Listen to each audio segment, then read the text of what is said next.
Hello, everyone. Hello. Welcome to another episode of the Fractal Talks. Today we are with Charlie, Eron, and Max Phelps from the band Wait. Nice to meet you guys. Thanks for having us. Yes, thank you. How are you guys doing? Pretty good. How All about you, right. Charlie? Yeah. And what about you guys? I'm good. Yeah. Yeah. How are you? We're good. Since our last stream together, you might actually recognize Max Phelps from our last stream here. I think it was in October when we had you and we talked a little bit more about Exist, your other band, and Death Roll and all your other stuff. And this is when I first heard about your other band, Wait, which I think Charlie is the main songwriter for. Mhm. Correct? Yes, that is right. And you guys just dropped a new record on the Artisan Era, right? Yes. The Yep. end So of noise. Yeah. The End of Noise. How has the response been so far for that record? It's been. I thi- I think it's been pretty good.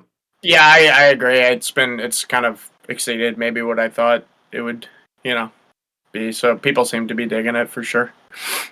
I mean, we had a little bit of a foothold when we dropped our EP in 2019, but that was only 3 songs. hmm So we had the material to do a full length, but we wanted to kind of establish a base of what we were doing, what we wanted to do. Yes, sir. So how did this band start, actually? So you released an EP in 2019. Anything before that? It was. Yeah, well, I mean, I guess we kind of started it way before that because it basically just started with,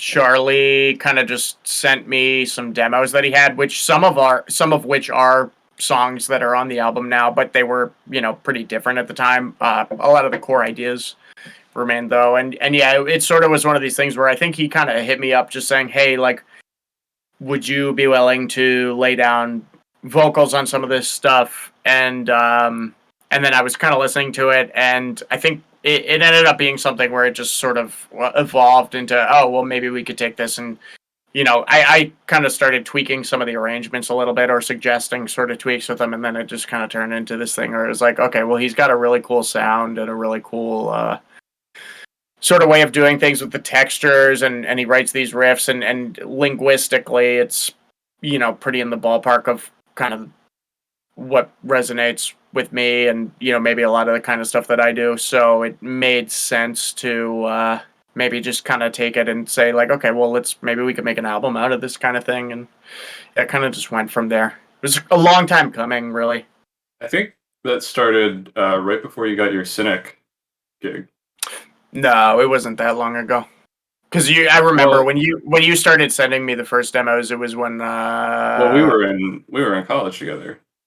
No, but you sent me when you first sent me the Build Prisons on the Moon demo. It was the same time that Lily was just starting to send me the Dharmata stuff, because I remember those being like, I think they were like the same week. So that would have been like 2015 maybe, like 2015. Okay. So it's definitely been a while. Yeah, but.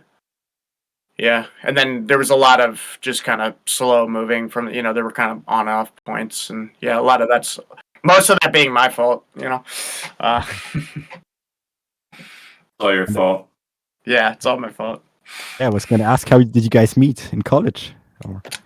Yeah, We had some mutual friends. Well, a mutual friend.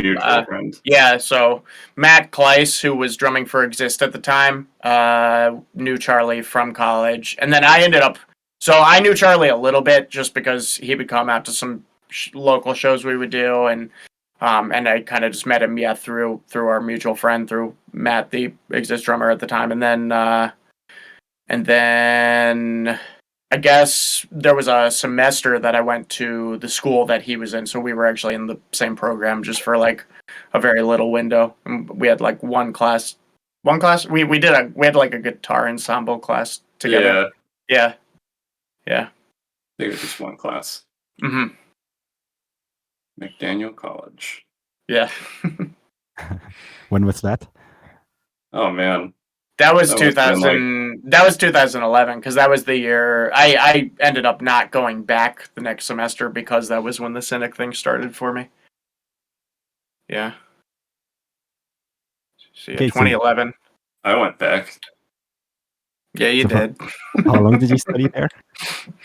I was there from 2009 to 2014, I think.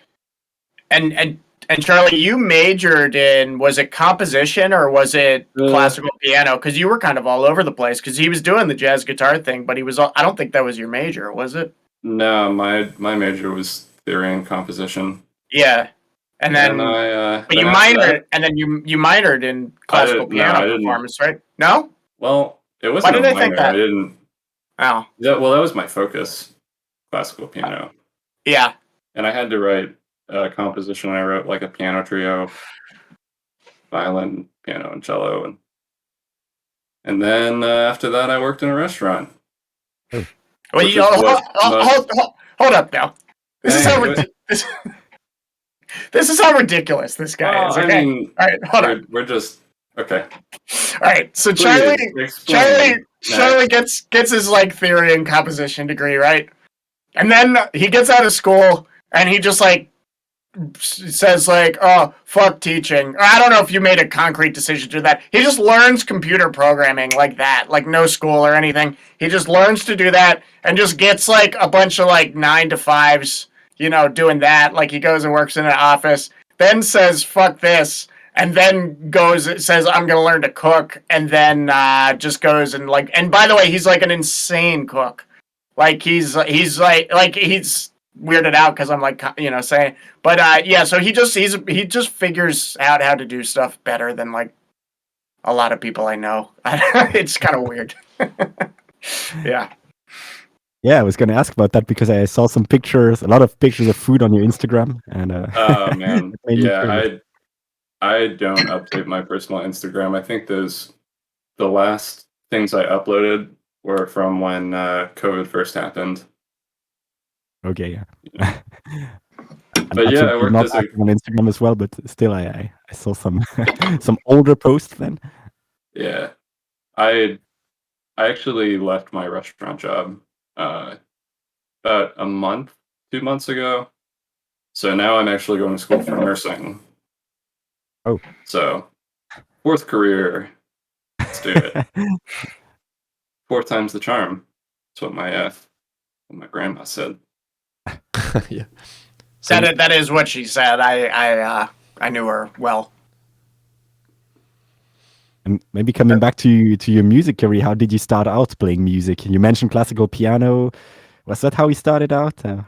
Well, I mean, took piano when I was 10 for a few years, and then I discovered Black Sabbath, AC/DC, stuff of that nature, and then I never wanted to play piano again, just play guitar. Then I got to college, and I rediscovered my interest in piano. And I focused on that for a while without really too much focus on guitar. But then I started to write again in 20 guitar stuff. Okay. And Didn't have like an interest. We're not interested in merging the two worlds together. I mean, I tried a couple of times. There are a couple of demos that I have, but they're all pretty terrible. I mean, there's a way to do it. I just didn't crack that code and kind of gave up on it. It would be cool to really merge them. you said But I feel during your studies you talk about cello and violin. You play that too? oh no, Oh, okay. no, I didn't play that. I hired people to play that. Okay. And yeah, there's one question in the chat from Una. By the way, hello to everybody in the chat. Nice to have you here. She asks, what got you into music in the first place? And what are your biggest influences growing up? So the reason I started playing guitar, I was in a music class in 8th grade, and my teacher brought in a DVD of it was Steve Vai live at I think it was like Astoria or something. And I watched that Steve Vai video and I was like, oh my god, that's the coolest thing ever. That's what I want to do. And that's pretty much how it started. You know, I wasn't really into music before 8th grade. Then I guess I realized that music was cool and I loved it. And nowadays, do you still practice a lot of piano? Or- I'm embarrassed to answer that question. It's okay. I mean, I go through maybe like a month at a time working on a new piece, and then life gets in the way.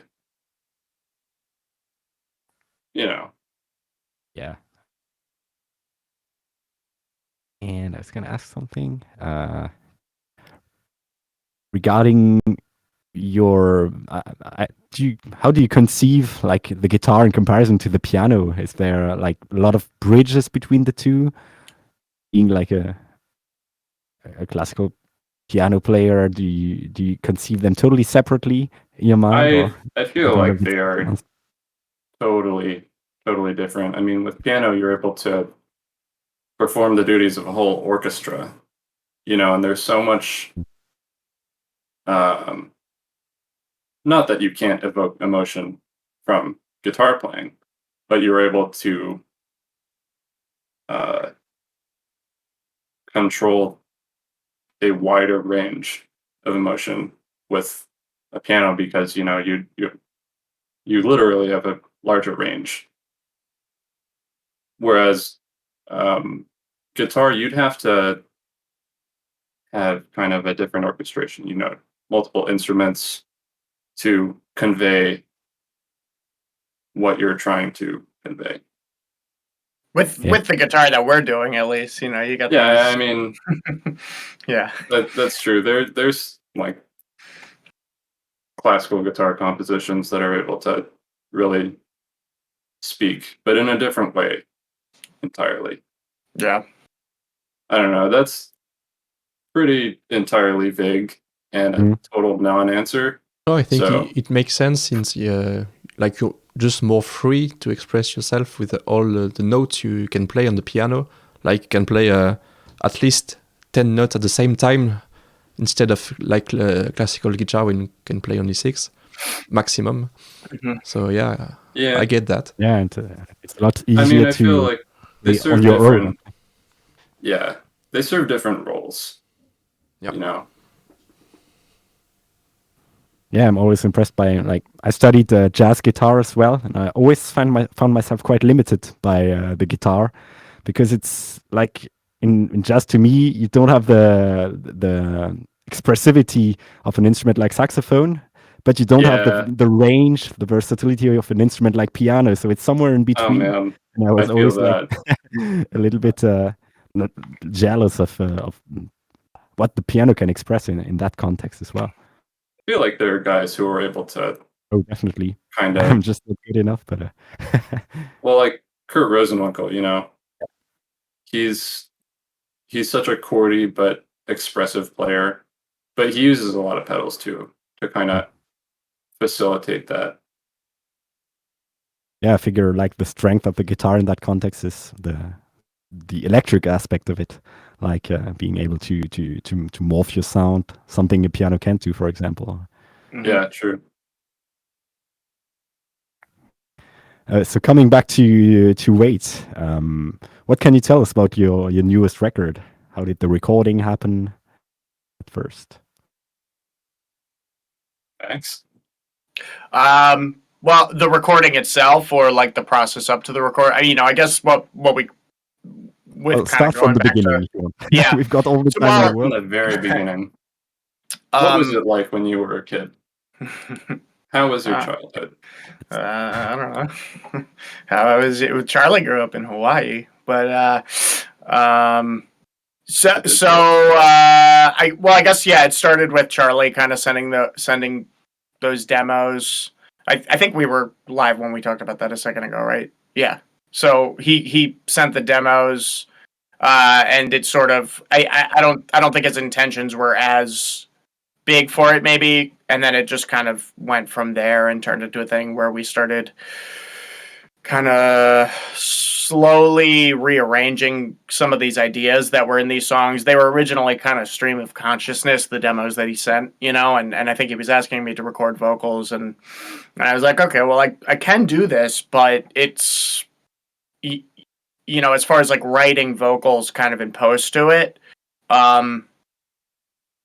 there won't be a lot of repetition. There really won't be any repetitions. And, so that I think sometimes in terms of like, if you're thinking more just in relation to pop songwriting, that's a harder place to work from. Not to say that it can't be done. There's plenty of cool stream of consciousness kind of music like that. But, I kind of started suggesting, well, what if we try to craft these a little more into something that is more song oriented, even though they still ended up being like 10 minutes and having a lot of sections, right? But so it kind of went from there. And then because I had these melodic ideas that I heard with some of those riffs, and then I was like, well, it'd be cool if we could like bring some of these sections back, or maybe kind of consolidate some of this. And so we started kind of working backwards from demos that had these really cool qualities already and these really cool ideas, but maybe sort of turning them more into songs that had maybe more of an arc or something. And then and then from there, I guess we worked on those like pretty slowly. It was real long gaps in between. And then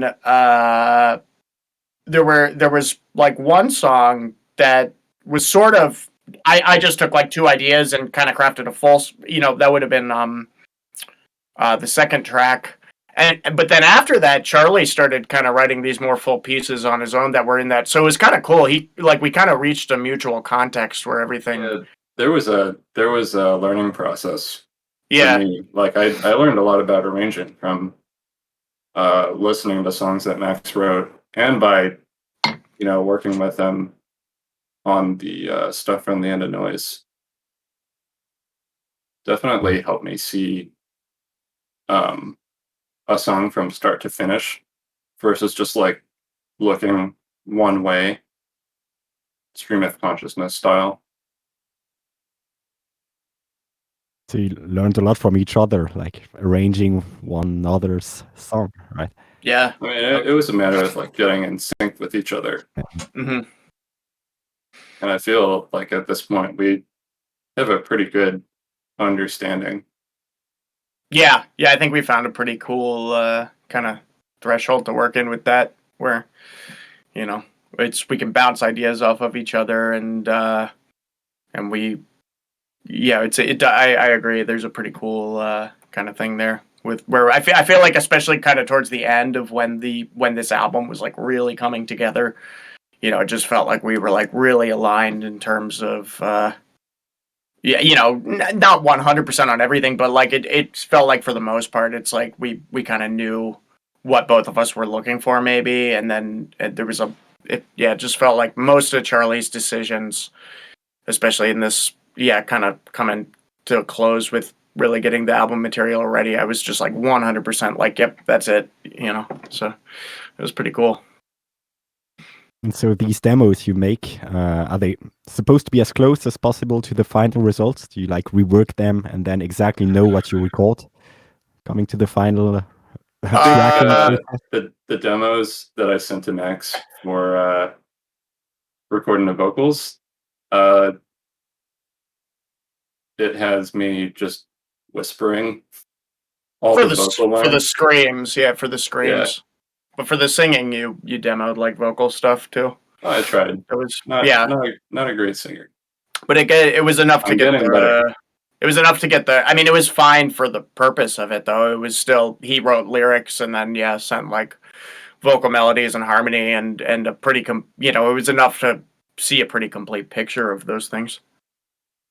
But with the drums, those were kind of totally reconceived by the time they got to Anoop.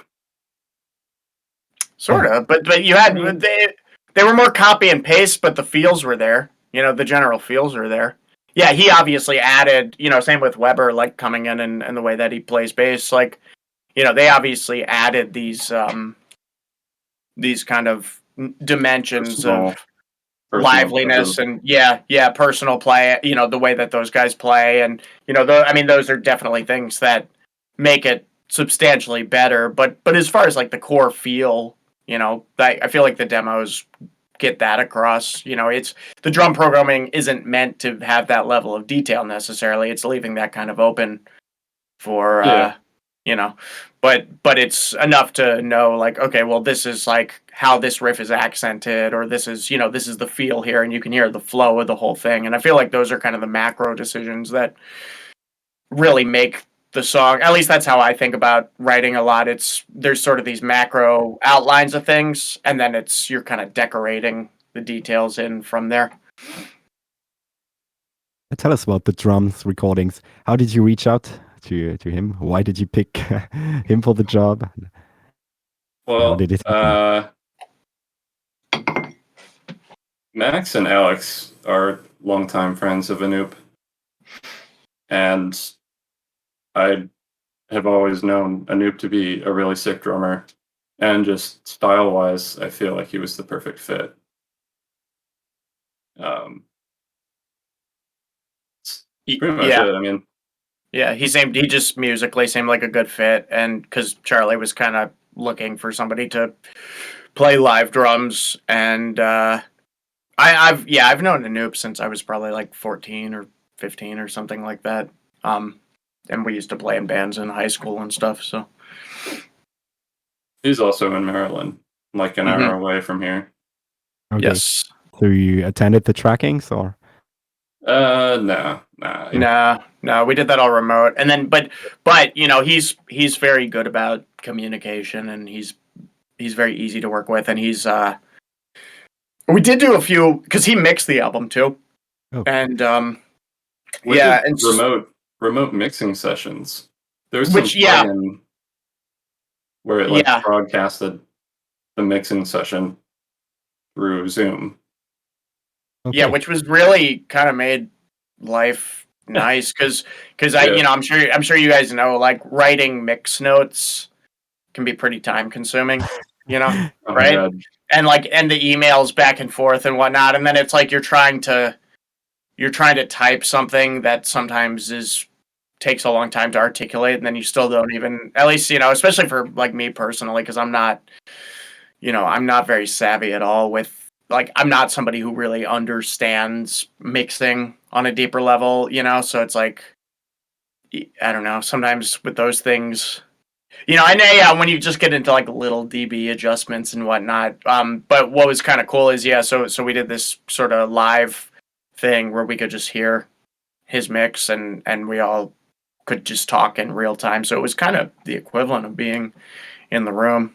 The only thing that's a little different is you're listening to it, I guess, on like different monitors through a different preamp or whatever. But for the most part, that was pretty sweet.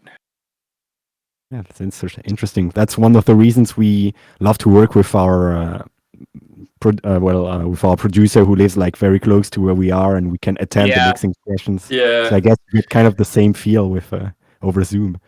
I mean, and in fairness, like with Anoop, well, I don't know about how he was like during kind of in the midst, because it was like right in the height of like COVID stuff. But I feel like he's close enough that we probably could do that. But this almost was even just like easier because you just go in your living room, and then it's like, it made me think a lot because I was just working on we were just recording Exist drums last week, and the drummer and I were kind of making a few little last minute decisions where we were like sitting there kind of, we program everything beforehand. So he's already performing stuff that's, we already know 100% pretty much what the decisions are by the time he's tracking it, as far as the drum parts. And we were tweaking a few last things, and we're kind of in the room together, and we're like, damn, this would be sick if we could just do this all the time because he's so far away. And it made me start thinking, I wonder if there's a two-way sort of thing you can do with audio like that, because I feel like that's something that technologically should be possible, and it would be so much more fun for working on music remotely than sometimes when when you have to kind of like, I mean, there's conveniences obviously to sending stems back and forth or sending ideas back and forth, but I feel like that seems like something that should be a possibility. Maybe it already exists already, and I just don't know about it. But you probably don't know about it. I probably just don't know about it. Yeah. There's a lot you don't know, Max. Yeah. So much that you don't know. And he keeps it from me because he tells me I'm not old enough to know. And regarding the rest of the tracking, so how did that happen? Well, I did the guitars remotely. Weber did the bass parts remotely. And Max worked with Mike Zemeski, who's also in Maryland. Everybody's in Maryland. I went to a couple of those. Yeah, Charlie came by a few times. So yeah, we did the that was the same, pretty much similar process to how I did the vocals for Egoista. Same, yeah, Mike, the engineer, who he's super talented when it comes to like vocal production, and he's also a voice teacher and a really serious vocalist himself. So he's somebody that I really like working with and have learned a lot from. So yeah, that was, it took us a while. It takes a while with all the layers and that kind of stuff for those vocals. Yeah, I guess so. The album is also quite long, so yeah, it's pretty long. Yeah. Sometimes I wonder about like the length of the songs. People losing interest, and it kind of sucks. Like most songs you see nowadays are getting shorter and shorter. Just because do you think are songs getting shorter? I feel like I know albums. I think are preferably shorter these days. Maybe, I don't know. Well, I know there's maybe like an ideal length for vinyl. Mm-hmm. Is it like 45 minutes? I think 45 is already pretty long for a vinyl. I think it's 40 or less before you start losing. Yeah, because you start to lose fidelity after X amount of minutes. But yeah, I mean, I think songs are getting shorter in response to people's attention spans getting shorter. I mean, it's not a wild concept, but like,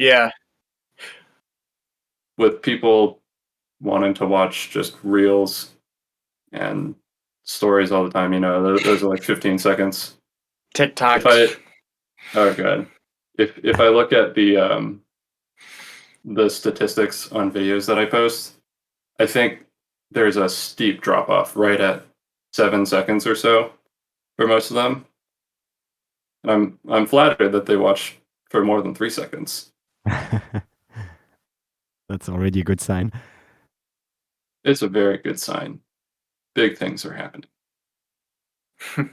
No, but regarding songs getting shorter, I don't really know. I think like it's always the physical medium that the music has to conform to. I mean, when vinyl started to appear, albums had to conform to that length and sing it as well and stuff like that. Yeah, that's true. So it's going to be interesting to see where this leads us, like with the story of format, like 15 seconds and stuff like that. I actually think that's a really super catchy and short choruses for that kind of format. It's a cool conversation because on one hand you can be like, oh man, this sucks. I gotta like consolidate everything down into like a minute, and that can be frustrating, especially since we're like all in kind of these prog bands that But at the same time, when you think about it, like the concept of a song or like an album, the concept of an album itself comes from sort of that same place, right? Of like, like it was a thing to sell. Like you wrote a bunch of songs for that amount of time, for the vinyl originally, right? And it was like. I think that's the concept of an album originally, right? Before that, there were just maybe pop songs like on the radio or. Well, I mean, going back even further, if you look at what is it? 33 RPM records. They're like 2 songs Right. front and back. Right. And that was the medium back then. Right. Or 33 and a half. I don't know. So is that how albums then sort of came? Because what's the one that we all use? Is it 45 or? I think 45 are the short ones, right? 45 are the short ones? Right. I don't know. Is 30? What are the long ones? Like, what are the ones that we're all 33, I selling? guess. If we have a vinyl nerd in the chat, maybe you can confirm. But Yeah. I guess the smaller ones spin faster, so it might be 45 rotations. I don't know. I'm trying to think. I'm trying to visualize the record spinning. Very difficult for me right now. I don't know what all this stuff is. Don't you just press a button and it works, right? Like, Yeah, why even have vinyl when you have Spotify? Just press the button. Just click, and then you're done.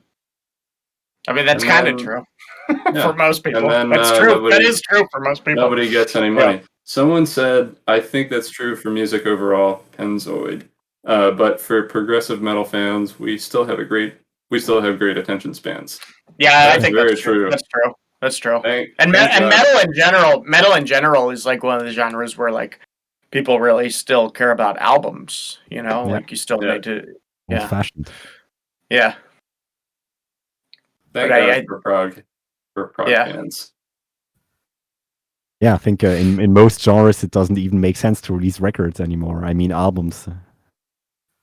Sometimes it's just like a collection of singles released over some month. Or stuff like true. That. But I think metal is still attached to that in some way. Mm-hmm. Yeah. Yeah. I wonder if bigger bands can't sell vinyl. Do you mean like big bands? Big bands. They must still sell them though, because like I know, wasn't there a whole vinyl shortage? Like, or there were a bunch of bands that kind of got like there is a vinyl shortage right now, and I remember reading some story about how like when Taylor Swift like announced something, it like put a whole bunch of other artists on hold just because So I think they probably still do. Yeah, I think they probably still do move numbers with. I mean, obviously, like vinyl is the medium more than CDs by far now, right? Like, but I think there's probably still people out there that like to collect them even with pop music. Yeah, because I think it's just for the object. Maybe many people don't even listen to the LP. Right. Yeah, that's but true. It's nice to have a big cover, like a beautiful colored vinyl or something. And I think that's also why vinyls thrived over CDs now, because it's like it's a nicer product, right? Like it might not be the practical thing to listen to, but it's like if you're gonna get a CD, nobody's gonna listen to a CD, or most people aren't. Like if you like car stereos now don't even have CD players half the time, right? I have a CD player in my car. Yeah, I mean I do too, but you don't anymore. No. Yeah. That's the only CD player I have. I don't have another CD player in my house. Yeah, basically the car was the last place where I listened to CDs, but since I changed it, now my collection is just in a. I have a ton of CDs in my closet. I can't even rip them into my computer. They're all scratched up. Oh yeah, they're from like 5th grade. I got like Linkin Park. I got Blink-182. And they're all like, it looks like sandpaper went over them. Yeah. They got a lot of use in 5th grade.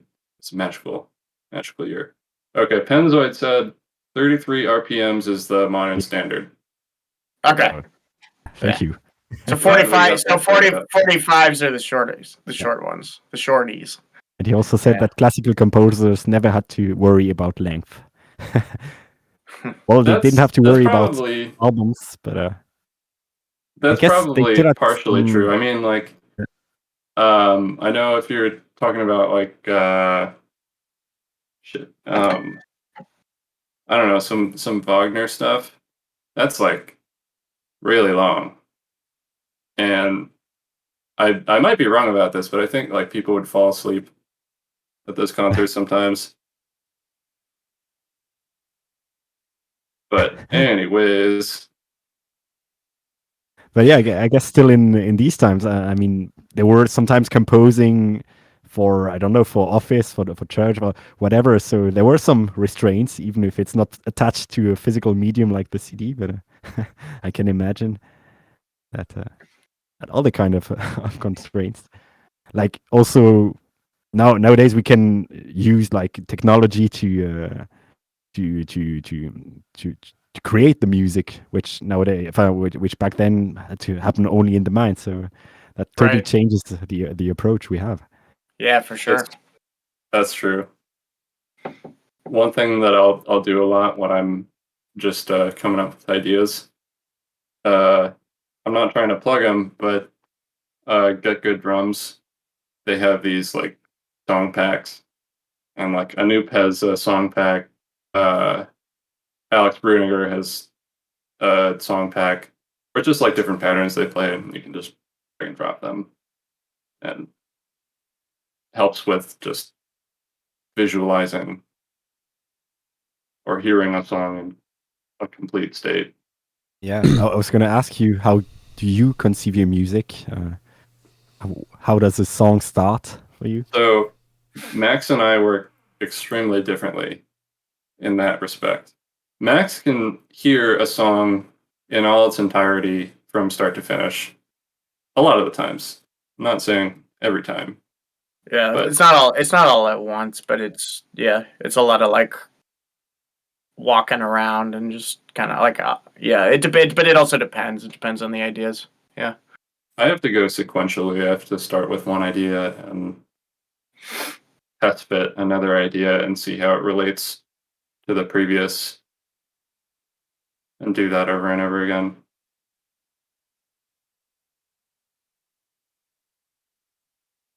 Sometimes it works. You start with demos a lot. You start with like just demoing stuff a lot, I think, right? Yeah, And then kind of like building from there, right? right. I have to let it digest for a little while, otherwise what I come up with after, like in a sequential order, doesn't really work out. Do you start out from the guitar? Yeah. Yeah. Sometimes I'll be in the shower and I'll hear something and I'll record it like, you know, shower style. And then I'll go downstairs to my my DAW and I'll play it and I'll be like, I have no idea what this is supposed to be. The context. Yeah. Yeah. A lot of times it'll be like, like some beatboxing to get some context. I don't know. I don't even remember what the question is. I'm sorry. What was the question? I don't remember either. What did I ask? Like, don't how know. do I you asked compose? does the Or idea come from the guitar first? Yeah. So that was pretty much. Let's just say yes, it comes from the guitar. Sound, but it's is it all the guitar, or is it the soundscaping stuff too? Because do you think that like, because you come up with a lot of layers right off the bat for which is guitar based most of the time, right? Sometimes it's like MIDI stuff, right? But do you think that informs the riffs at all, or is it just do you start No, like that definitely does. Oftentimes, like Yeah. I can kind of hear a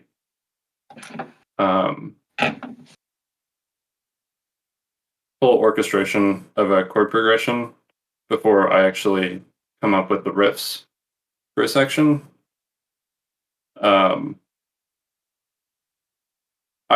I think ideally what I'd like to do is just have melody first and build the progression around that.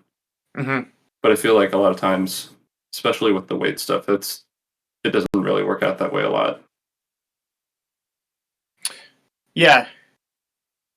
Yeah, I think I tend to be kind of more melody and harmony, but it's not a one size fits all, I guess. That's true.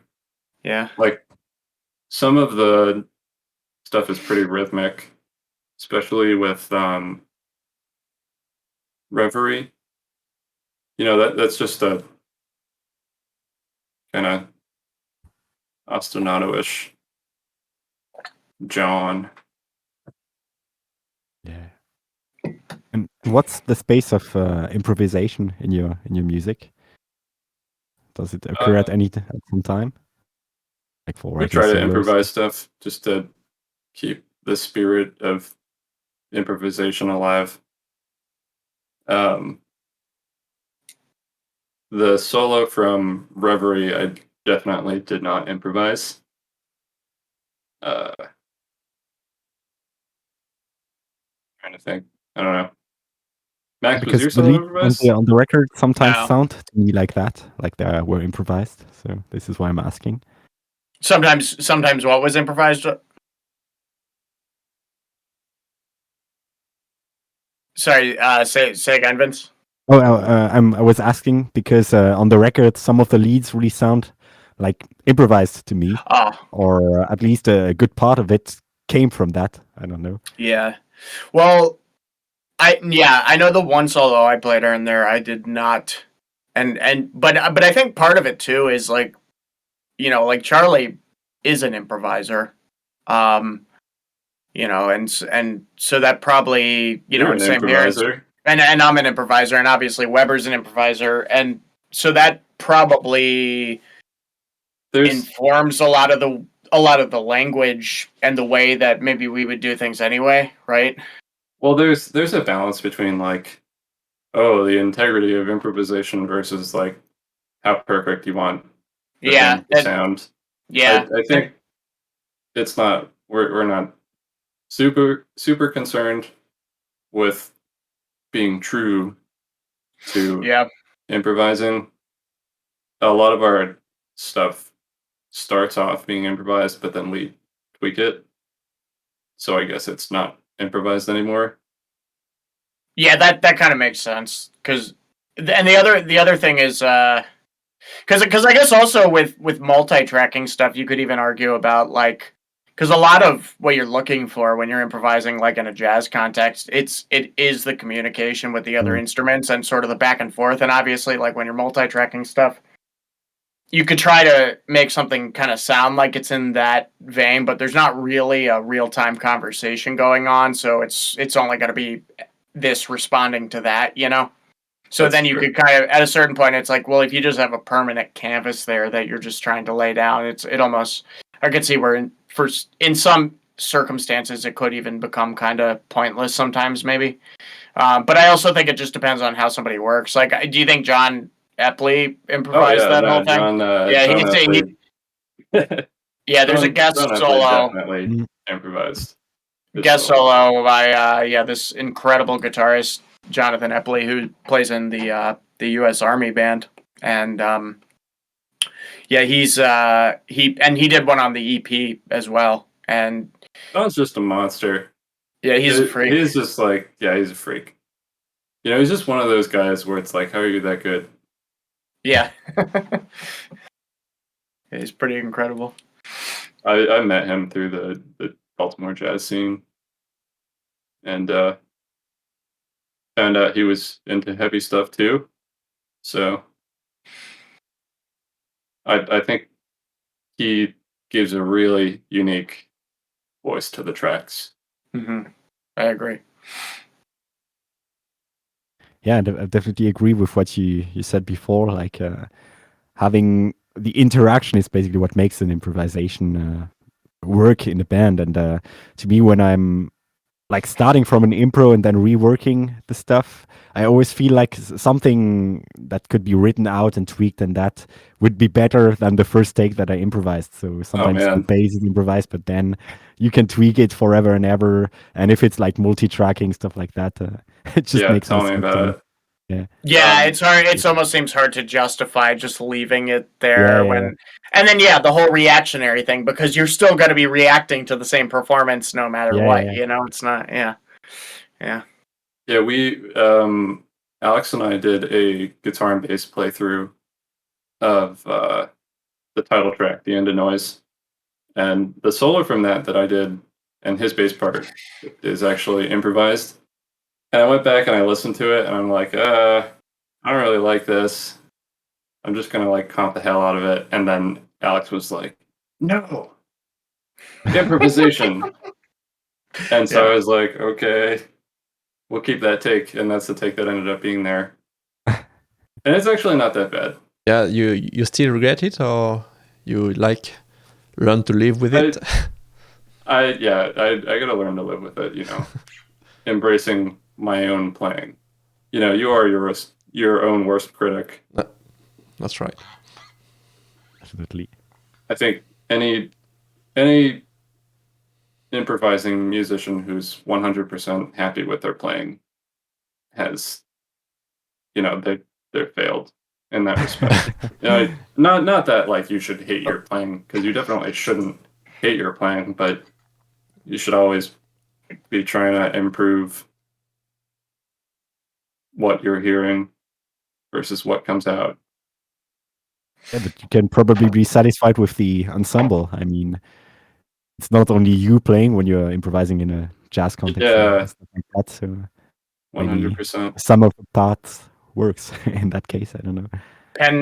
Penzoid said, if only there was a way to produce demos directly from the brain to the workstation, and that's definitely a thought that I've had before. I'm afraid of what would come out. Yeah. Maybe not. I've definitely had that thought. I feel like that's going to happen eventually, and then there's just going to be like some baby or something that's just like making these like top 40 hits. Yeah, but not only music, but I think movies or art could work like this as well. Maybe Elon Musk will work on it soon. I don't know. He's on the way. Maybe. I mean, what is art though? I mean, yeah. Wasn't there some painting that was made by a raccoon, and no one said it was made by a raccoon, and it sold for like $1 million? Really? It did happen. I don't know. That's great. That's great. That's great. Yeah. Hey, whoever convinced everyone that, like, like if you can pull that off and convince a bunch of like rich people to, you know what, you go. Yeah, I think there were some whole issues with pictures taken by some monkeys, like playing with a camera and stuff like that. And there was a whole trial and stuff like that to determine who would benefit from the copyright: the monkey, the photographer that had the intent of letting the monkey play with the camera. So it's kind of crazy how far this can go. I don't know if you guys have heard about that story. No, but I like that a lot. I'd be interested to hear what the monkeys had to say in court. I don't know how this turned out to be, but I think like some animal protection organisms wanted the money from the pictures to be like invested in I taking care definitely of think of the animals species should be like that. compensated monetarily. But that's a tough question because I think the photographer had clearly the intention of making these pictures happen. He let the camera there on purpose, so he had the creative intent behind it. So, but still, interesting topics. I guess and this might vary from country to country, but can you hire an animal like a lawyer? Like, can somebody represent like a monkey in court? No idea. And I think the issue was more complicated because it happened in different countries, like where the picture was taken, where the photographer was from, and and that was like a crazy situation all the way through. I definitely want to read about that.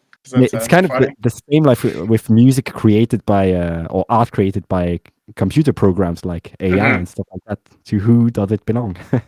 That's true, because somebody could like program all the algorithms and just have it going all day, and then they could just try to say that that's all their work or something. Yeah. Yeah, does it belong to the person facilitating it or the creator of the algorithm? Or the one that picks You know. the ideas, the right ideas from the algorithms, I don't know, and rearrange them, I don't know. True. Oh, this conversation has come a long way. I know, yeah, how did we get here? I have no idea. I don't even know. From the Where am I? From the comment which said Oh yeah. it should be a way to produce demos directly from the brain. Yeah. Would it be art, actually? That was the question, I think. If it was directly from the brain to the workstation, I think that would be art for sure. Depends on Because the... it's the same intention, right? You just don't have to do all the middly bullshit, you know? Anything is art that's right. if you try hard enough. Or just like, or if you don't. I don't think you have to try hard to make art. I think a lot of the best art kind of isn't trying hard, right? I mean, maybe, I don't know. I'm gonna be right back. 30 seconds, sorry. All right. I might do the same after him. Yeah. Yeah, that's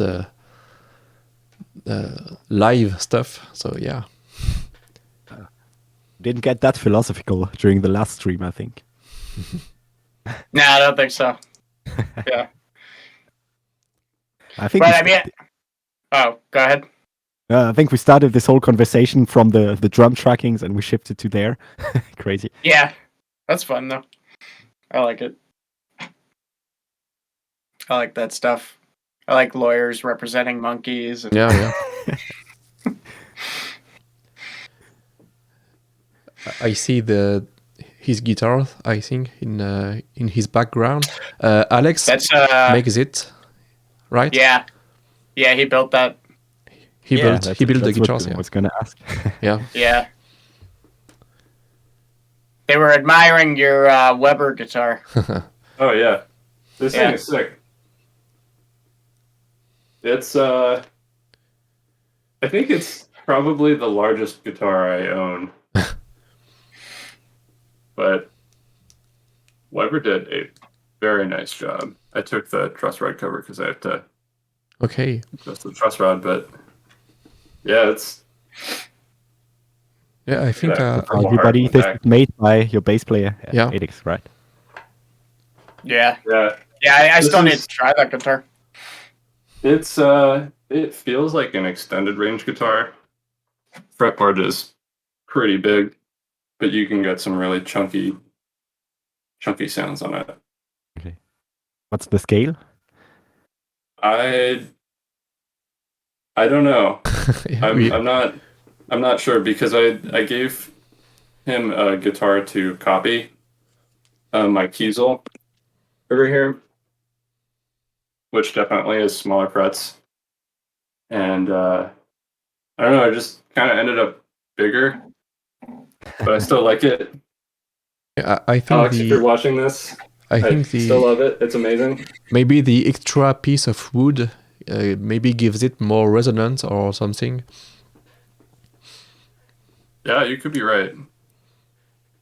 And he built his own basses as well. Yeah. Mm-hmm. Yeah, he's got like, I don't know, maybe even a dozen. Yeah, that he's made. He was building a lot for a while, and then he was doing that to hold him over during COVID. During the pandemic, because he gigs. Yeah, gigging is pretty much like his full-time thing, and just doing like freelance stuff. And yeah, so obviously like everything shut down, and he kind of says that sort of saved him in that situation. And then I think that was him looking also at that potential of maybe wanting to pursue that as like really building a lot, but I think he decided that he just kind of wants to do it for himself now. So that's a pretty sweet thing to be able to do, though. Yeah, that's crazy. Yeah, I possibly got the only ever Weber basses guitar. Okay, that's sick. So how does it play in comparison to your Kiesel? You said you wanted to copy it at first, right? The frets are really fat. Like, I feel like it's larger scale than my Kiesel, like almost extended range, but like not quite extended range. It's got a fatter neck, almost like I don't know, what do they call it? Like a C shape Fender.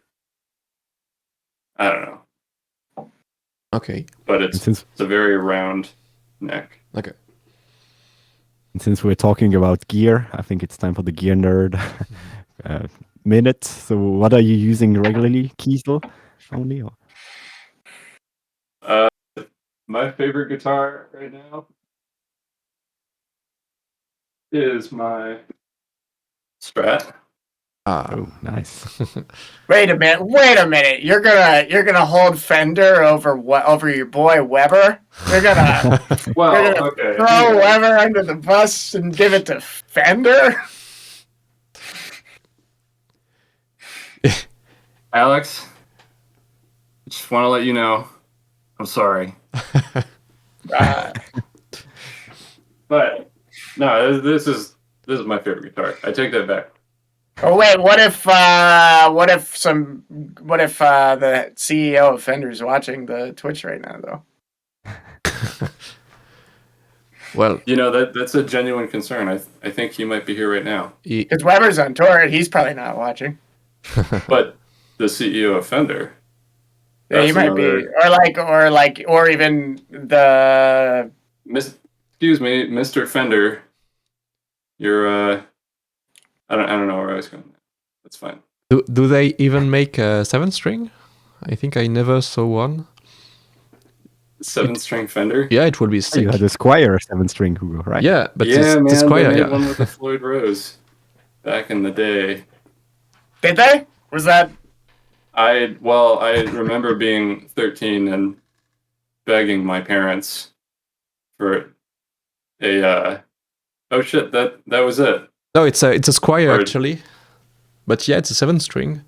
Squire 7. Yeah, they used to Yeah. make them. It's called the Stage Master 7. Stage Master. It's actually my very first 7-string guitar. I remember you had it when we first played together, I think. Yeah, it's really crappy. My but, first guitar was a Squire. Oh yeah, mine as well, but not the 7-string, not as cool as this one. No, the standard 6-string like Fender copies are actually really great for the price. To begin with, I think it's a great choice. What was your first guitar, Max? It's a Yamaha Pacifica that I still have, actually. Nice. Yeah. I my old Squire. I thought I was really creative when I was 13 and decided to reshape the body with the saw, Cool. and then I ended up covering up most of it with Bondo, That's awesome. and it's still in my parents' closet, but the neck is broken. Oh, did you saw that too? No, I didn't saw the neck. But if I did, I'd blame it on being 13 and not knowing any better. It kind of looks like an amorphous blob, which is obviously cooler than the original shape. Yeah. You made it yours. Yeah, it's a unique piece of. I made it mine. Yeah. And like amp wise, what do you use to record albums or even playing gigs? So everything on the record, guitar-wise, was Neural DSP. The Gnarly archetype specifically. I don't have a live rig. I had a for playing jazz stuff. I had this little Roland Cube, which I just sold for $20 because it stopped working. So I have no amplifier. Now, did you tell them that? Yes, I said it was. I put it on Facebook Marketplace for free, and the guy gave me $20. Oh, that was sweet. Unprompted. Yeah, I was like, wow, you don't have to do that. I was willing to just get out of my house. But I'm currently ampless. Okay. Hey, that reminds me. Wait, did I text you about do you know Gunter? Sorry, yeah. He was selling an XFX3 that was like he was gonna have a deal on if you are interested. And I think I meant to text you about it, but it was like a month ago, so maybe he's not anymore. I'd have to get like a, I don't know, power amp and Oh yeah, for that. yeah. Well, you don't have to just to use it, but you're talking about like you want a live rig for like jazz gigs or for you're talking more for pretty metal, sure or? I'm not taking a XFX to a jazz gig. I'm thinking Kemper to a jazz kick, so that's fine. I mean, Yeah, I guess you could do that. Rosenwinkel was X3ing for a while. Really? Yeah. Damn. Yeah, it might be frowned upon by some analog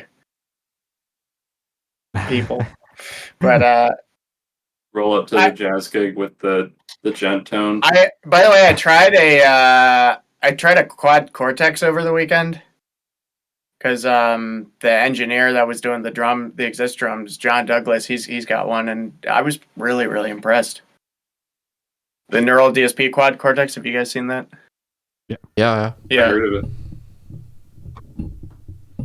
A friend of mine was supposed to be buying one, but I don't know if he's received it yet. They're like super, super waitlisted. Yeah, but it was he was just kind of going through the presets on it, and even they sounded like really, really amazing. So yeah, I was impressed. You can basically upload just your plugins, like your sounds from the computer onto that stuff. So I think the word is that's like eventually you'll be able to, but they aren't quite there yet. But I think they left like there's like a lot of headroom in terms of processing power for them to make updates and stuff. Yeah, so it's because when I found that out, because that was the reason originally. I was like, oh, well, I just want to use these sounds, and then I guess you can't do that yet, but I think that the plan is eventually they're gonna have that. So if I had to buy a live rig, I don't know. I'm so cheap. I probably would buy 11 rack. Again? You guys remember that? You already had actually. Well, so my old 11 rack I have it, but it doesn't turn on anymore. It turns on, but it doesn't like load. You should sell it for $20. No, I give it away for free, and then someone will give me $20 for it. Oh yeah. Because people are so generous. I really like that 11 rack. It was I don't know. You can buy them for like $100 on eBay. You did get very good sounds out of it, like he's pretty good at dialing stuff. I did take that to a couple of jazz gigs. That's even worse than the XFX, I guess. No? You cannot even pretend that it's like as good as an XFX and matching like tube amps and stuff like that. if you say it's worth like $100. I mean, it did the job pretty well. It obviously the fidelity isn't there compared to like XFX or pretty much any other amp modeler.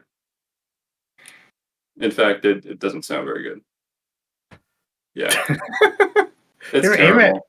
You made it sound pretty good though. I thought those demos sounded pretty good. Yeah, it sounded alright. But the amp I played the most in my life is a Roland Microcube, and it died like 2 months ago. I took it like all around Europe on vacation and stuff like that.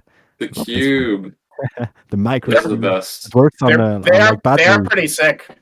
They are pretty sick, especially if you go to the extreme setting.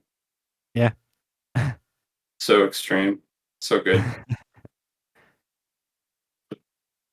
I have one of those little Yamaha. What are they called? It's upstairs right now, but it's they're those like T whatever. They're like these little Yamaha combos. T THR. Oh yeah, those are good. Yeah. It's we use it. It's just like a living room amp, like, but yeah, it sounds really really good for just this little combo. I don't know. I just use it to practice sometimes, just to kind of get a break from whatever else I don't know. I think. But I saw I was on a tour and I think the Archspire guys they brought one or two of them and they would just sort of jam on them in the green rooms. Yeah, they're so portable. It's like easy. I took one of those to a jam session one time, but I didn't bring the power adapter. I think it's powered by 6 AA's, and I had to crank it, and it lasted like 30 seconds, and it died. The Yamaha? Yeah, the THR. Oh, so you had one? I have one, yeah. Oh, you have one? I have one, yeah. Oh, you currently have one? Oh, I didn't know that. Wait, did you just say that? And I just... No, I was talking about something completely different. Oh. Yes. No, I was talking about that. I was joking. So bring a power adapter. So what did you do then? I left. Wait, was it a jam session or a game? It was a jam session. Oh, okay. And you know Eddie Ryback? Whatever. Wait, okay. Wait, did you say Eddie? Eddie? Yeah, I know Eddie. Well, he was doing this thing, and it was like, oh, musicians, bring your horns or whatever. Yeah. And yep. I think I made it 30 seconds, and then the amp died, and then I just went home. That's awesome. Yeah, it was super awkward. Are you doing a lot of these jam sessions, whatever? I mean, ever since COVID, not really. Yeah, that all kind of, I don't know, I feel like stuff's just starting to open up in Baltimore. Okay, yeah, Weber had one that he was hosting for a while that sometimes I would go to with Charlie. But Which one are you talking about? The Marie Lou, Oh, whatever Marie that place Louise. whatever that place on Charles Street is. That was Tom Lagana's. Yeah, Tom Magana was. Yeah, he was the host, but Weber was like the house. Yeah, he was the bass guy. player. Yep. Yeah, that's cool. I think Eddie's still doing them. Like he does those like pop up ones just around the city. Yeah, Like he does like outdoor ones, or like during quarantine, this guy was like he would host these jam sessions that were just like on people's, I think like people's front porches. Like somebody would like volunteer and then he would just kind of have these big outdoor jams. But yeah, that was pretty sick. Did you go to any of them? I never went to. No, I was working. Yeah. Whenever he would have one. Right. They looked cool though. But yeah.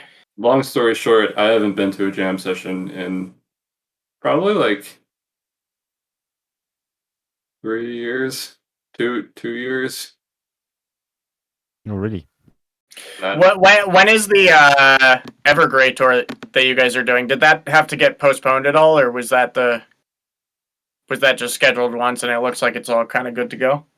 I think it was scheduled for like last year, but with different bands on the lineup. Mm-hmm. And since the bands couldn't do it anymore, they called us for the main support slot. And Nice. I think for now it's still scheduled for September, October. No change of plans for now. So hopefully that will be fine, because I've seen like many tours for like March, April have to get rescheduled. But since this is September, October, we might be a little bit safer there. So hopefully. Yeah, I wonder Great if question for you guys. What do you guys have a favorite area to play in Europe? Hard to say. I mean, that's probably hard to single out a single one, but like, are there some preferred?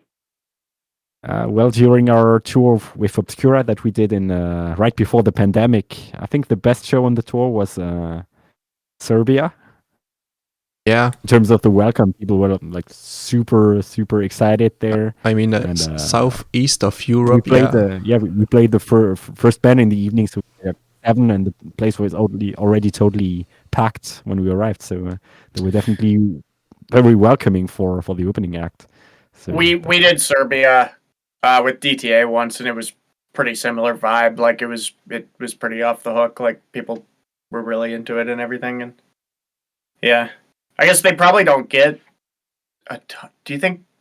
Do a lot of tours go through? I don't think a lot of tours go through because it's like they're not in the EU, right? So it makes it maybe tougher for. You know, I think getting most tours don't go there, and even places that are in the EU, like Romania and right. Lithuania, all the Baltic Yeah. countries. We had a super warm welcome there. Some of the best countries we played, and but Yeah. unfortunately, many tours don't necessarily go there. So yeah, I do agree. Yeah. you're saying, Hugo? I agreed. Yeah, like southeast of Europe, Bulgaria, Romania, and all the Balkans countries. Yeah, really warm people, and they glad that you come to play at in their countries, and they show it, and it's very nice. And what about the US? Are there like big differences in terms of the states? Are there states like in Europe where no tour ever goes? I can't answer that question. Max can. Yeah, there are definitely states. I don't know if the crowd vibes strike me as different necessarily, but there definitely are. Yeah, I'm trying to think. I mean, there's obviously there are cultural differences in certain states, but like it's not. I don't think it's as dramatic as like Europe when you go to. Crowd responses are different just based on like different demeanors in Europe. I feel like and kind of different cultural demeanors, but I don't get that vibe as much in the States. I mean, there's definitely places that people don't go as much, so maybe they're a little more starved for shows. Some of those kind of like states in the middle of the country. I mean, at least in Baltimore, depends on what kind of venue you play. I think the best crowd that you can find in Baltimore is probably at this hole in the wall called Sidebar. Sidebar sucks. The sound sucks. The acoustics are terrible. It's really small, but I feel like people are the most energized in those kind of crusty places. Whereas if you go to, I don't know, Soundstage or something, it's this big venue, just kind of like corporate kind of thing. It's a little bit more sterile. Okay. It can be, but I feel like it depends on the show as well. That's true. Yeah. Sidebar is pretty. It's definitely like the dive bar of dive bars. Yeah, it's like. But I think they shut down. I don't think they're. I heard that. Well, I could be wrong. I don't know. I thought somebody told me that. I know Wormhole was supposed to play at Sidebar, but they moved to Metro Gallery. Okay, well maybe it's still there. I don't know. But yeah, I feel like if I ever go to Sidebar, I have to check myself next morning for hepatitis. Anyways. Max, I think before the stream we discussed that you were doing some shows with Death to All again, like in the summer. I think so. I mean, it's like I think there's still figuring some stuff out, but obviously all those like rescheduled festivals, those are already up on flyers and stuff. So yeah, I believe so. I think we're just kind of waiting on some final details and stuff, but yeah, it's looking that way. I don't know if I feel like maybe things are I don't know. What do you think about it? Because you were just saying there's some March, February tours getting rescheduled. Do you think that? What do you guys think the chances are of like Hellfest and Grass Pop and all those kind of festivals happening right now? I mean, do you think it's pretty certain, or do you think that it's Really hard to say. At the moment, I would say Yeah. it's optimistic because, like in France, they Yeah. are planning to remove like all the restrictions. Like you Yeah. won't have to wear masks inside anymore. I think like in Right. March or April. We'll see how that Right. goes. Yeah. There will be some relapses, but for now, I would be quite optimistic. I don't know about you, Hugo. Yeah. Yeah. I feel like Well, I think the hardest part is behind us. Well, I hope. Yeah. yeah. I feel like if you guys have something scheduled before winter, it'll probably be okay. Yeah, But we'll see if after everything winter, closes again next winter. Yeah. yeah, I don't know.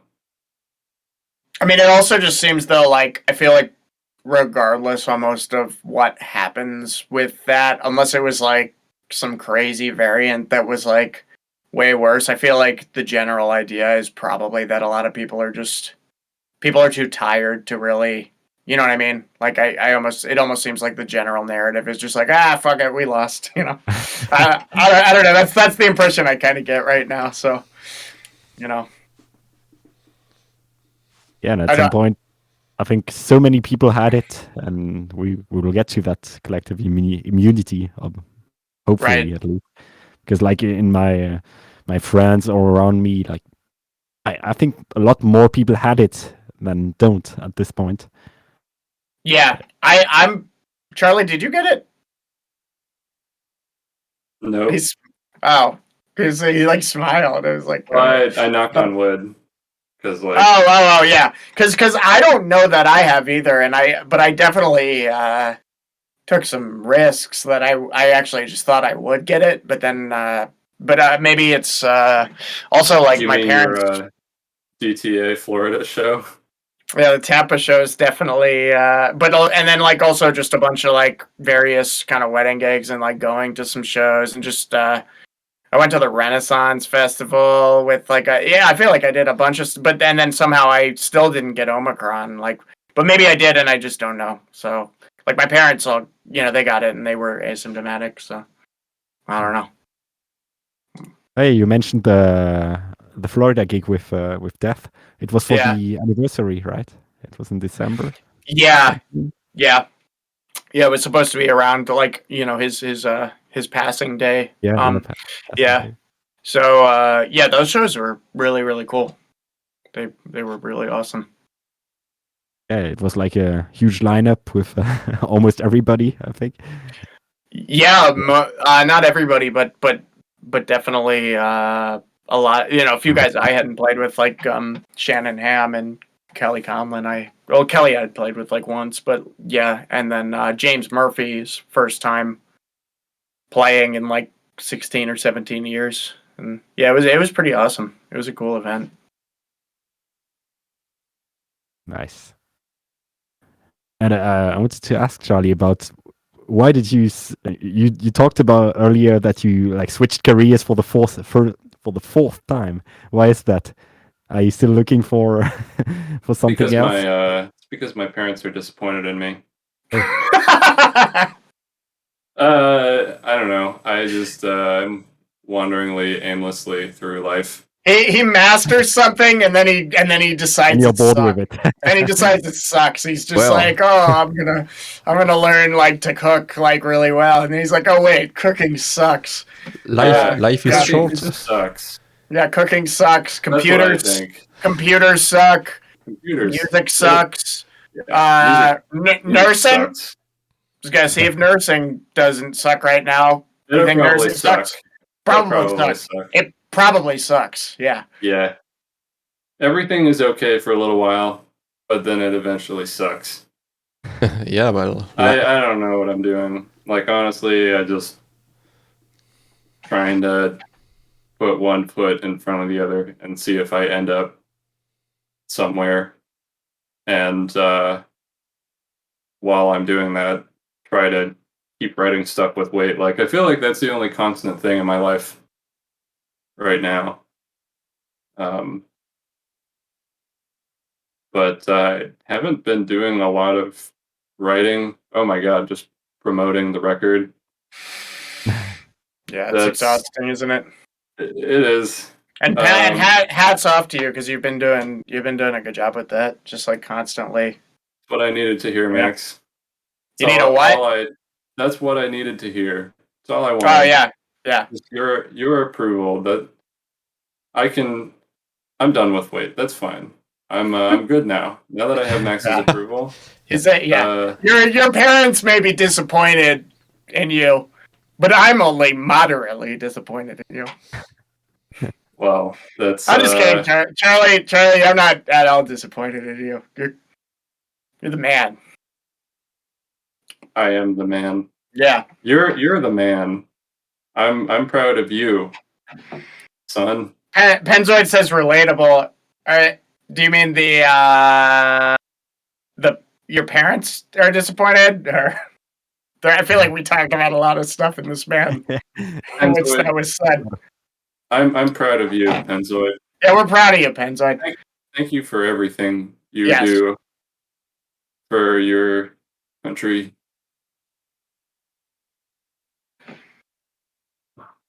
What were we talking about? Oh yeah, Wait. Wait is a band, and it is cool. What? Sometimes. Do you have something to say about the name of the band? It's pretty enigmatic, if you ask me. Well, I appreciate that. We wanted to. Well, I'm not really sure about the origin. I can't remember if it was just Max and I bouncing ideas off of each other. I think it was me just texting Max at 3 a.m. Hey, what about this as a band name? Hey, what about that as a band name? And eventually I came up with We Are in Transit, which Max kind of was unsure about because he was worried. He was worried about search engine optimization on Google. Yeah, because I named my band Exist when I was 19, and that was a bad idea. That's a fair point. That's a fair point, actually. Because it is. Because like Fractal Universe, at least you got two things. So when you put those things together, like I don't know, if I Google Fractal Universe, I feel like, let me Google Fractal. Comes right up. Just comes right up. Like, this is progressive death metal. This is pretty specific, but if you Google Wait, you have to search just a bit just to find the band. Yeah, so obviously we improved on the search engine optimization by switching from We Are in Transit to Wait. Yeah. I think. Well, no, I thought We Are in Transit could be okay for SEO though. First page, second page. We are not even on Wikipedia. By the way, Penzoid has confirmed that that their parents are disappointed, and that so. It's I'm proud of Penzoid though, so that's okay. He doesn't need his parents. Yeah. So I can't find Wait in Google, which is probably not a good thing, but that's okay because thank God for the Artisan era. They're awesome. Yeah. Yeah, the Artisan era, the people who follow the Artisan era as a label, they're probably like the most involved listeners I've ever encountered. Yeah, the label's almost more like a there's a community and a scene that's kind of or a cult that's like sort of it's like the label itself has a fan base, which is pretty cool. Yeah, I definitely feel they're doing a great job and always picking like quality bands. Mhm. I think you can really feel that they're musicians and fans first. Yeah, I think so. Yeah, those guys are awesome, and yeah, Malcolm and Mike have like worked. They've worked really hard to build Inferi into what it is too. Like Malcolm's been at it for a really long time. So serious respect to those guys. Yeah, they're doing something right. That's for sure. But yeah, I don't think we'd be where we are without the help of the Artisan era and the fans. So what are the plans for the future of the band? We talked about it a little bit before the stream. Do you have any plans of bringing this band live, of releasing more music? If so, when? I'd love to do something live. It's just a matter of the right opportunity, scheduling. That's a big one. Max and Alex are always, Max with DTA and Alex with Obscura now. And Exist. We're trying to get the existing tour. Yeah. Wait, who? But I didn't tell you. You're in another band? Yeah. Why? I mean, no. Never mind. How could you do this to No, us? never. But go ahead. I was just gonna say I feel like that's probably something entirely up to Charlie, in terms of I don't know, stuff is starting to open up again, so that definitely is possible. You know how it is, like trying to schedule something is just sometimes very complicated. But in the meantime, starting to write new stuff for the next prospective record. Trying to see which directions we can go with this, what we can kind of expand upon musically. It's interesting to see or to read people's feedback for the record because not that I'm trying to write stuff that people like, but when people comment on, I don't know, the ambience, like how cool it was, be like, whoa, people really like that. Maybe I should mess around with that more. Or the textural stuff or what have you. So it's this whole album release has been a learning experience, getting feedback about our own writing. Yeah, you got to take some of that with a grain of salt too. Well, I mean, like angry metal guys shit all over the record, but that's okay. I wouldn't say he shit all over it. I think it was critical, but it wasn't. I got the impression I think sometimes a review with like criticism isn't necessarily shitting on something. It might just be like they're just saying, oh, this doesn't. Like this is pissing instead of shitting. Yeah, and people like that. Sometimes. Some people. Yeah. I'm not one to, shame someone for their... Right. So maybe that's how angry metal guy sees it. But in all seriousness, no, I feel like I thought I seeing that review and thinking like, I don't think that's necessarily I think that's somebody that's on your team that's just like, oh, I would like to see more of this out of this, but there's still something cool here. Sometimes. I think it was Metal Temple. Yeah, that one was. Yeah, that was the one that was rough. Yeah. He actually took a nice big rancid poo on the record. It was like a 3 out of 10 or something. Yeah. No, that was a good one. Your criticism only makes me stronger, Metal Temple. I want to let you know. Yeah. It fuels me, the anger. I will never understand people that like don't like your record, but will inflict listening to it to themselves just to write a review. Yeah, I don't know. I mean, I was talking with Max about it one day, and he brought up a point that like they have to. That's what they do. They write reviews, and maybe they don't have time one day, or they just like listen to one track and then they make an assumption about the whole record.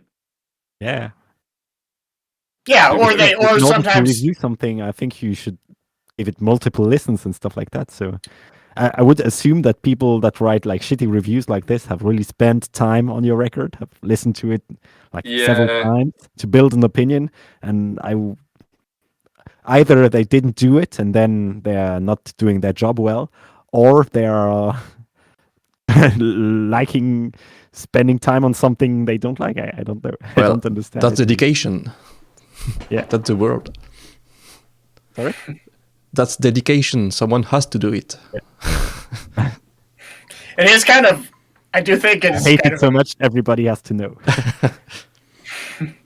It is amazing, like some of the shit people will write on like YouTube videos and like, Yeah. or like, do you guys ever read the lamb goat I lamb knew goat you were gonna comments? say lamb goat. Yeah, Stuff is amazing. Let me. I gotta pull that up. That's look up Fractal Universe. lamb goat. What They're the? like it's Fractal universe. it's a metal news site kind of. You haven't seen Lamb Goat before? It's like Everything that people comment on Fractal Universe is just like. well, no, not on Fractal Universe. On I everything. mean, Yeah. on Lamb Goat. I'm sorry. Just just on anything. Like it's just the meanest comment section of all time, so it's like a blabbermouth kind of thing, but it's just the whole, and that's the only people that go to the site. I think it's just people saying that. So like for a while they tried to. I think they just saw how toxic the comment section was, so they like tried to get rid of the comment section, and then I think their traffic just like went down because the whole site is just a bunch of trolls that just go there to just talk shit about everything. So it's like, but it's definitely one of those things where like it's so over the top mean that it's like funny, like because it's like Charlie was like, yeah, I saw like Lamb Goat posted it, and it was pretty scathing, and I was just like, yes, All right. Here, so the comments on the Lamb Goat thing, the announcement with our first single, it's like, wait, I'm not clicking on that. We are in transition from male to female. Another terrible band name. Names like this are the reason I'll never check this band out. This is my favorite. Wow. In other breaking news, local band announces upcoming gig at BFW Hall. Which is just like an. It's just all really mean. Yeah. The whole site. That's all they do. Yeah, it's I'm disappointed. I just googled Fractal Universe. I will search Fractal Universe on there. Yeah, you gotta read the comments. There's just one comment. By the way, for your Twitch channel, great thing you can do when you're doing interviews with other musicians is you bring that up and then you read that to them, and that's like you could have that be a whole segment on here. Yeah, well, we'll Lamb Goat comments. We'll start the live with reading the comment actually for the next guest, just to set the mood. Yes. So, which is the comment, Vince? No, it's just one comment on Metal Blade Fractal Universe that says. I wasn't able to find. It's not very funny. It's one comment that says, "I work at Metal Blade, and this is fake news." Okay. Okay. Was that fake? Dude, that might mean that people. That probably means people on there like you because they didn't dog on you. That's amazing. There's only 2 articles and just one comment, so we're not a big enough band yet to be relevant on Lamb Goat. Or they didn't want to shit on you, so they just don't see. If you don't have something mean to say, don't say it at all. That's the expression, right? Yeah. How disappointing. It's okay. One day, One day, Lamb Goat will post something about weight, and people won't shit all over it. That's my ultimate goal in life. No, that doesn't happen. Yeah, we've got some pretty nasty reviews as well. Of course. It's got to happen.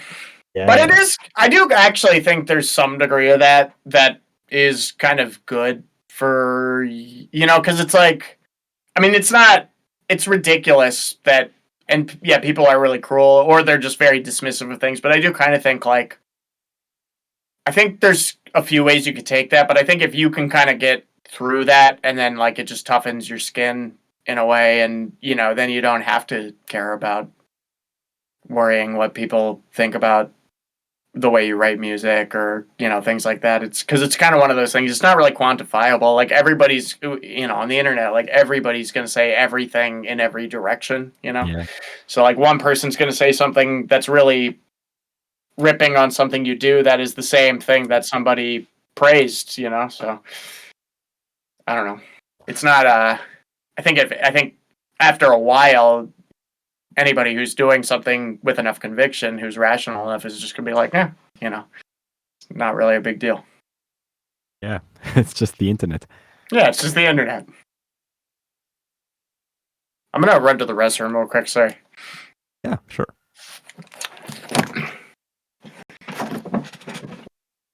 So, guys, if you guys in the chat have some more questions, now is the time. Feel free. Ask me your most personal question. Is there anything we didn't discuss so far that you want to bring to the table regarding the We record? discussed- Well, let's think about this. We discussed weight. We discussed copyright law regarding animals. We discussed different kinds of animals, our childhoods. Talked about our parents being disappointed. I don't think there are any more topics. No, I mean, what do people talk about besides that? no idea. I didn't know there were other topics besides music, actually. I didn't know that copyright law involving animals was a possible discussion topic. But now I know, and I'm better for it. But yeah. I could send you a video that details this case precisely, but it's in French, so maybe it won't help you. Okay, shut up. He's here. No. That's why Max is the worst. I mean, hello. What you guys talking about? Nothing. You'll have to watch the replay Ah, to find out.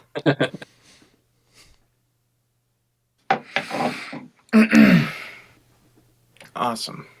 All right, I think there are not necessarily more questions in the chat, and we just said that we had covered every possible topic for this stream. There's nothing else we can talk about. There's you have an nothing idea, else. Matt. There's no more Nothing else in the world. no more there- content in the world. No, there are actually Yeah. no subjects. If you look through a book on subjects that people talk about in interviews with other bands, you'll find parent disappointment, animal copyright law, weight. You'll find weight in the book, and Max and his DTA tour in Florida where he almost got COVID. That's pretty much it. I mean, whenever we have a question. Yep. Wow. For Max. There's one question that says, I can't think of any good questions. Well, okay. Yeah. And there's another one. Do you remember the last time when we were talking about you sounding like Chuck? Steve said the same. Steve DiGiorgio said the same thing on a podcast. Well, what does he know? What does Steve know about? No, I'm just kidding. Yeah. I remember. I think I remember. In here, we were. Yeah. I believe that.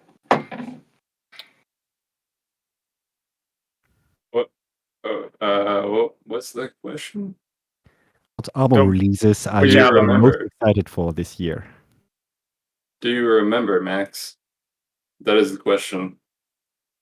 Do you or do you not remember? Yes, I think I do. Well, that's good.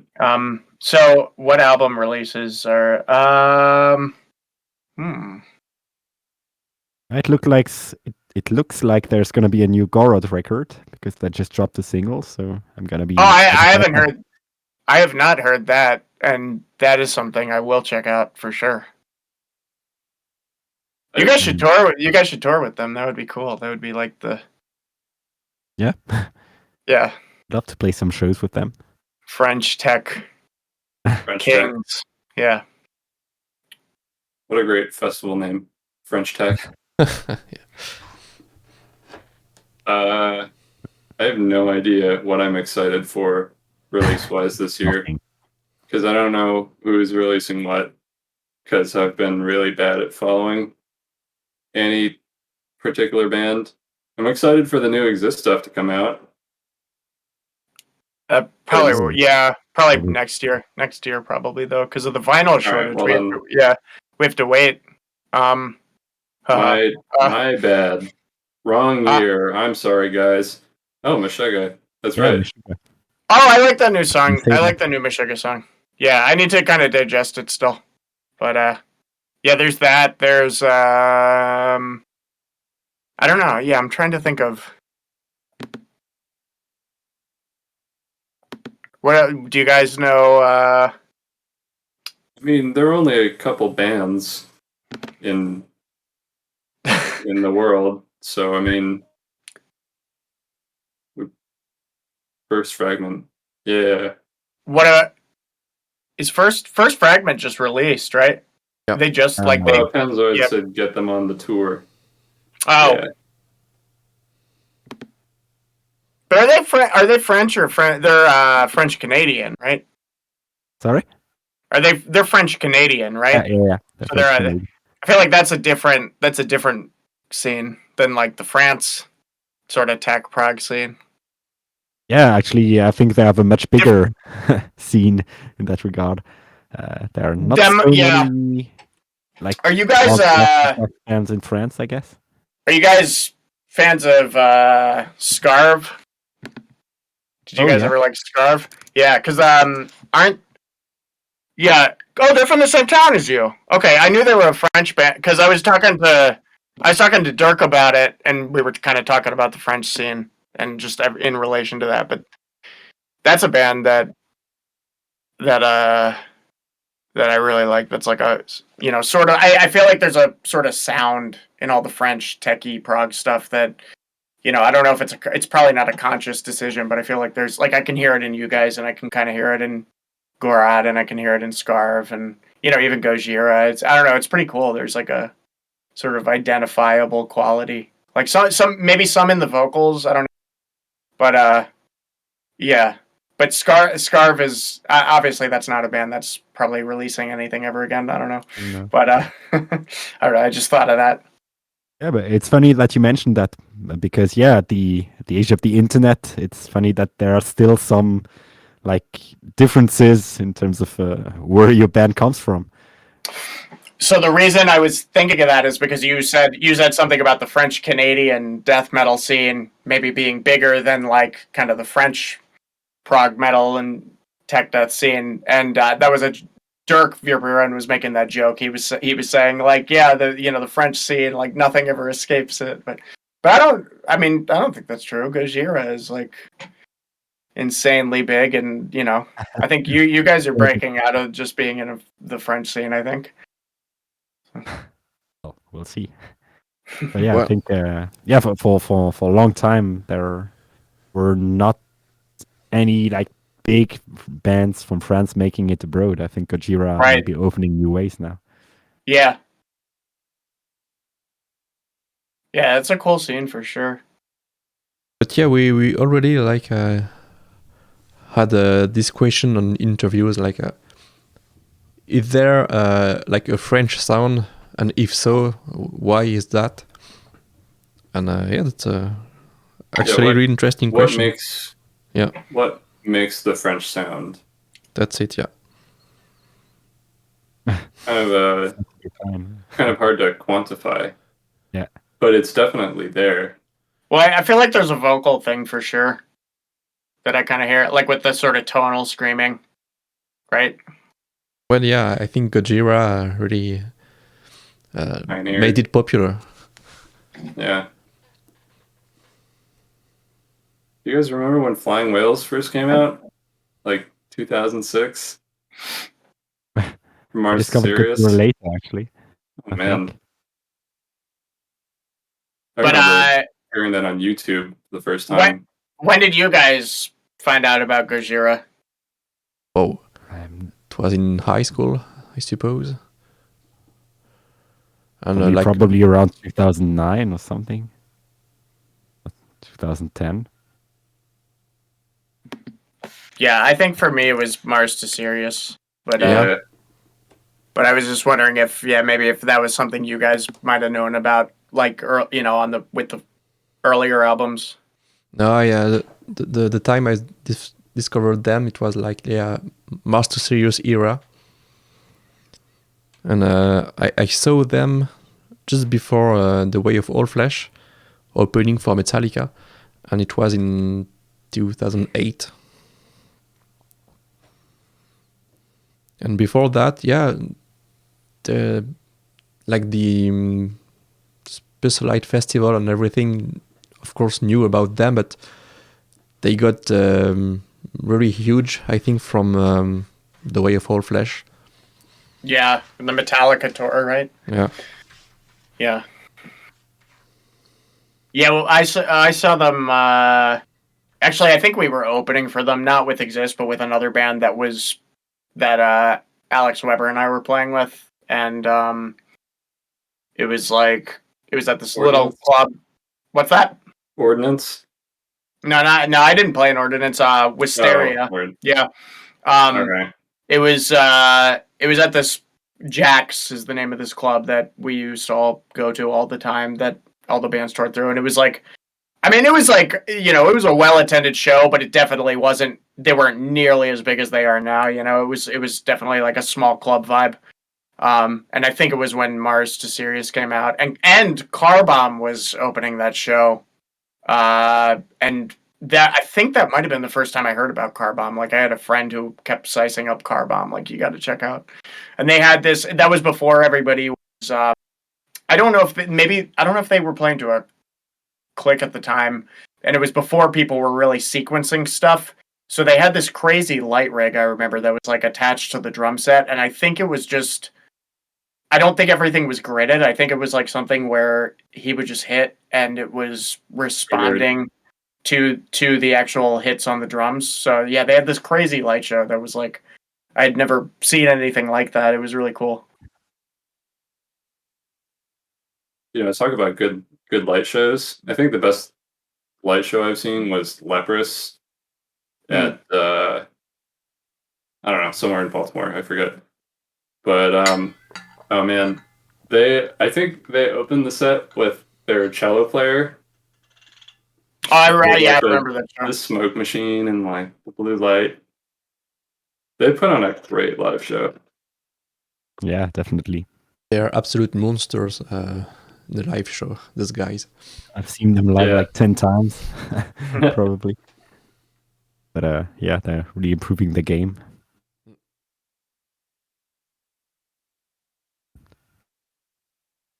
All right, guys. Any more questions from the chat? If not, I think we are, as we said, we've covered every possible topic. We even found some new one now. Oh, yeah. Car Bomb is sick. I totally agree with that. Nope, I haven't seen them with Between the Buried and Me. Yeah, I haven't seen Car Bomb. I haven't seen Car Bomb since that might have been. I think that's the only time I ever saw them. So I know they've been kind of touring more now, but I don't think they tour too much. Actually, my wife wanted to go see them on Sunday because I think we might drive to see Obscura in Pittsburgh, which is pretty far from us. And then she I guess Car Bomb's playing like in Cincinnati, which is she wanted to potentially go see Car Bomb the day after, but I think it's just too much right now. It's too much traveling. Oh, yeah, we saw them with Animals Leaders in Europe. Played a tour, like festival tour, and some club shows. I've seen them like 2 days in a row. One time on a festival show, and then in a venue. And I think, yeah, when we saw them on the festival, it was like the very first day of the tour, right? They just arrived, and you could kind of feel like the jet lag and everything, but still they killed it.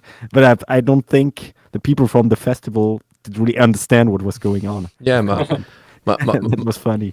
My father was here with us, and he said like, "What's going on?" They all play a different part, a different song. But yeah, it was. And he said like it was the Frank Zappa of metal or something. Yeah, you know? yeah, exactly, exactly. Oh, dude, when I play Dissect Yourself, my wife is just like turning that shit off, just with the pew pew pew pew pew, the laser sounds. Yeah, you know, the pew pew song. She's like, I can, yeah, the pew pew song. Yeah, I mean, seeing them with animals as leaders is kind of weird, but I think it drives the same audience. Yeah. Oh yeah, yeah. I For think sure. yeah. I think that sounds like a pretty good bill. Yeah. I never seen a band with vocals opening for Animals as Leaders, I think. But it worked well. Yeah, they've had a few bills here where they did. Trying to think of, I haven't seen Animals in a long time. Well, I saw them open for Meshuggah. Probably that might have been the last time I saw them. They're kind of from here originally. Or Tosin grew up in. I don't know him, but I met him a few times before they really, or like it was kind of right on the brink of when they were taking off. And he was originally from like DC area, like grew up in Germantown, which is I think the same. He grew up in the same town Weber grew up in. But I think those guys are a little older than us. But yeah, crazy musicians. Like it's really cool seeing what he's done. Yeah, definitely. Any Fractal Universe band updates? Yeah, we're writing new music, rehearsing new music and stuff like that. So yeah, something's on its way. And we just announced that we're playing at Hellfest in case you missed it. So pretty excited about this, and pretty excited about the Evergrey tour that we discussed in September, October. So yeah, things are finally getting in motion again, and it's great.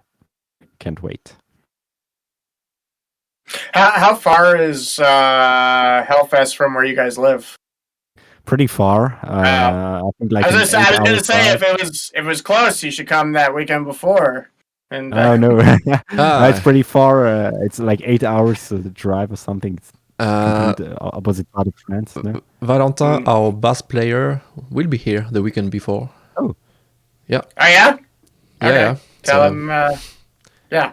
Right, Yeah, right, why right. don't you guys just go early and spend a week there? Yeah, but they probably and they just- got no, Well, the they problem don't. is it's like 2 weekends. So I don't have any yeah. responsibilities. I can just like sleep in the van, forage for food in the woods. Yeah, well, it would be cool, but even if we wanted, Hellfest is like the festival where the tickets got sold out before the bill is even unveiled. You see, Yeah. people That's buy awesome. it without knowing who's gonna play it.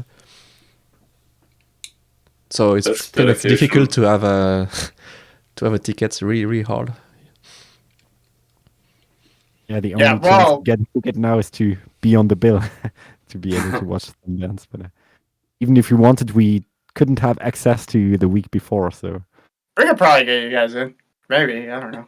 I don't want to. I mean, probably.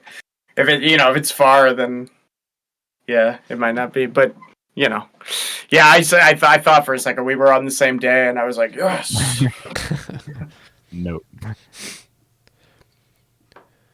Maybe I have a question for you guys.